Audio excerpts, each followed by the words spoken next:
Welcome to the Explainer. Today, we're cutting through all the noise to give you a clear, actionable briefing on the latest updates for UK businesses. We're going to focus on 3 key areas you need to have on your radar right now. If you're running a business, you know this feeling. You're constantly juggling. New rules pop up. New threats emerge online. Market trends shift. Honestly, just keeping on top of it all can feel like a full-time job in itself.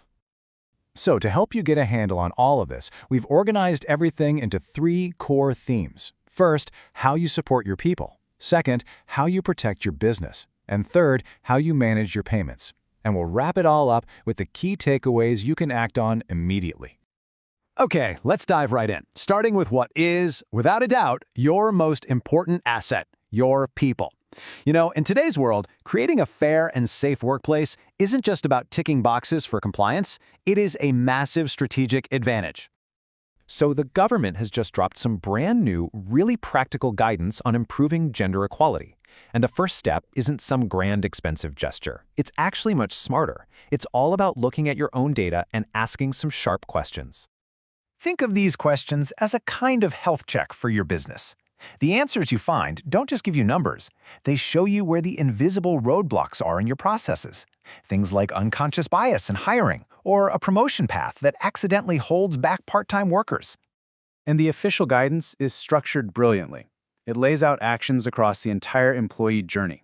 It's a reminder that fairness isn't just about who you hire. It's about how you manage, how you retain, and how you promote people, all held together by leaders who are truly accountable. And hey, if you're looking for one simple change that has a massive impact, this is it. The data is absolutely clear on this. Just by stating that a role offers flexible working, you can dramatically widen your talent pool. It's a tiny tweak to a job ad that can make a world of difference.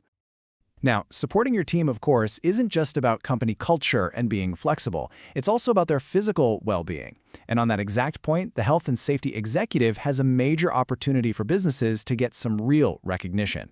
The Health and Safety Executive, or the HSE as you probably know them, is celebrating the 10th anniversary of its design awards. They shine a spotlight on businesses making clever changes to reduce physical strain at work. And it doesn't matter if you're a huge corporation or a small business, it's a fantastic way to get national recognition for doing the right thing. All right, so we've talked about protecting your people. Now, let's pivot to protecting your business itself. We're talking your data, your systems, your digital operations. The threat of a cyber attack is, let's face it, always there. But making that shift from fear to preparedness is everything. The National Cybersecurity Center, or NCSC, gives some really clear, practical advice. And they start with the one threat we all face every single day: phishing.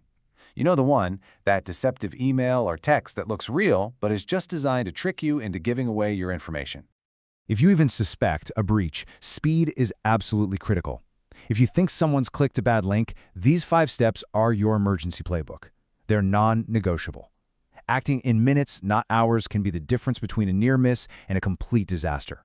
Now, it's really important to understand that not all cyber attacks are the same. A ransomware attack is like a digital kidnapping. They lock up your data and demand money. A denial of service attack, or DOS, is different. It doesn't want to steal your data, it just wants to flood your website with so much traffic that it completely shuts you down. For ransomware, the NCSC's guidance is essential reading. It covers the technical stuff for sure, but it also tackles the single hardest question you'll face: should you pay? And they're pretty blunt about it. Paying a ransom is a huge gamble. There's no guarantee you'll get your data back, and you might just be funding the next crime. Okay, for our final section, let's get into the nuts and bolts, the operational side of your business. We're going to look at some crucial updates in payments and compliance that come with some very firm deadlines you can't afford to miss. So if your business deals with packaging in any way, listen up. This timeline is critical. The very first invoices for the new Extended Producer Responsibility Scheme are landing in October 2025. And here's the kicker. That bill is going to be calculated based on the packaging data you've already submitted this year. And whatever you do, do not miss that payment deadline. The penalty for being late is a minimum of 20%. That is a very steep price to pay for what could just be a simple administrative slip-up. The good news is you can get way ahead of this right now. These 4 steps are super simple but really effective. Log into the portal today, make sure your finance team is all set up, and run a quick calculation so the final bill isn't a nasty surprise. All right, now for a change that could affect pretty much every single transaction you have with a customer. The Financial Conduct Authority is thinking seriously about getting rid of the $100 contactless payment limit completely. This would be a really fundamental shift. We go from the one-size-fits-all limit we have now to a much more flexible system where the banks, and maybe even you personally, could set your own spending caps. But here's the twist in the tale. Consumers are not sold on the idea. Worried about a potential rise in fraud, a massive 78% of people who were asked said they'd rather keep the security of the current £100 limit.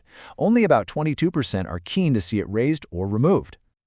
So, we have covered a lot of ground today, from your people and their safety, all the way to cyber threats and payment deadlines. Let's boil it all down to the most important actions you should be thinking about right now.